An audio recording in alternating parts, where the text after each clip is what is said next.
अस्सलाम वालेकुम। मैं रुखसाना शाहीन एडवोकेट हूँ। हमारी आज की वीडियो का टॉपिक है एग्रीमेंट टू सेल, इकरारनामा मुआहदा बै।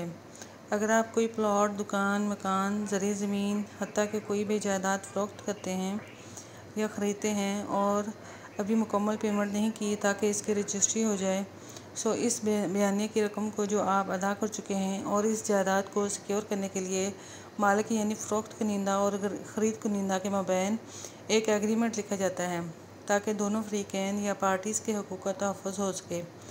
बाकायदा टॉपिक की जानिब से पहले मेरी रिक्वेस्ट है कि अगर आपने मेरा channel Rukhsana Shaheen advocate subscribe नहीं किया तो मेरे चैनल को सब्सक्राइब करें और लाइक और शेयर करें और बेल आइकॉन को लाजमी प्रेस करें ताकि मेरी आने वाली नई वीडियोस आप तक सबसे पहले पहुंच सकें। ये तो आते हैं आज के टॉपिक की तरफ। इकरारनामा मुआहदा बै 1200 रुपये के स्टाम्प पर कानूनी तौर पर तहरीर होता है, जिसके लिए आप किसी भी कंप्यूटर से चालान फॉर्म हासिल करते हैं और इस चालान फॉर्म को किसी भी पंजाब बैंक की ब्रांच में ले जाकर फ़ीस अदा करके स्टाम्प बाबत इकरारनामा बै हासिल कर सकते हैं। चालान पर बेचने वाले का नाम, ख़रीदने वाले का नाम और इसके अलावा एजेंट का नाम तहरीर होता है और इन तीनों के शनाख्ती कार्ड के नंबर भी तहरीर होते हैं। अब सवाल ये पैदा होता है कि एजेंट क्या है। बाज़ औक़ात ख़रीदार और फ़रोख्त कुनिंदा किसी तीसरे शख्स की ज़िम्मेदारी लगा देते हैं कि बैंक से स्टाम्प निकलवा लो और फिर एग्रीमेंट तहरीर करके दस्तखत व अंगूठा जात गवाहान की मौजूदगी में सबत कर देंगे।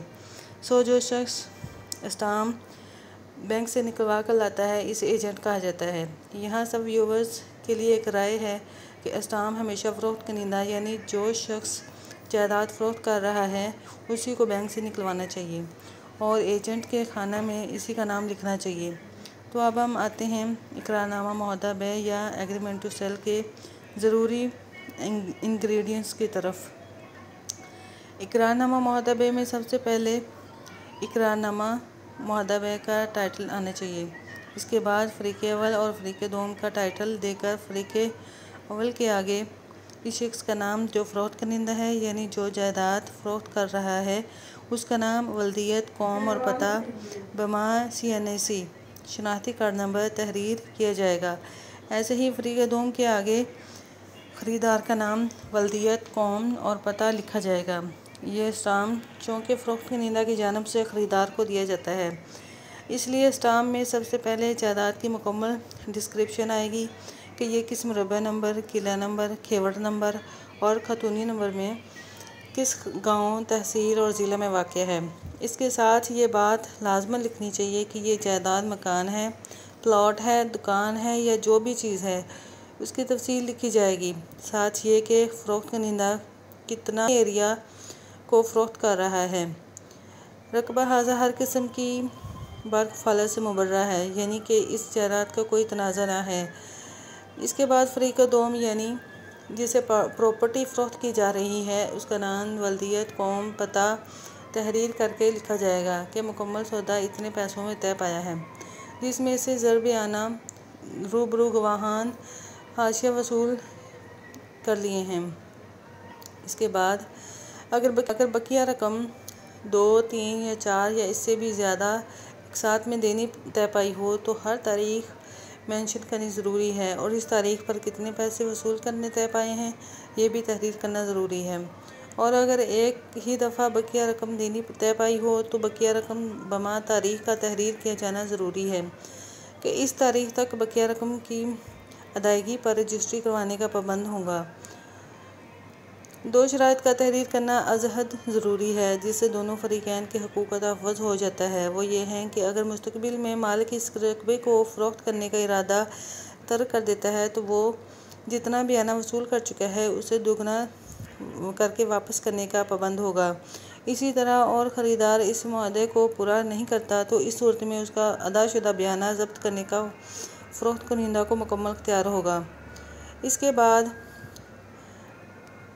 फ़रीक़े अव्वल यानी फ़रोख्त कुनिंदा की जानिब से लिखा जाएगा कि इसकी किसी वारिस को जायदाद की फ़रोख्ती पर एतराज़ ना होगा, वो तहरीर हज़ा के पाबंद होंगे।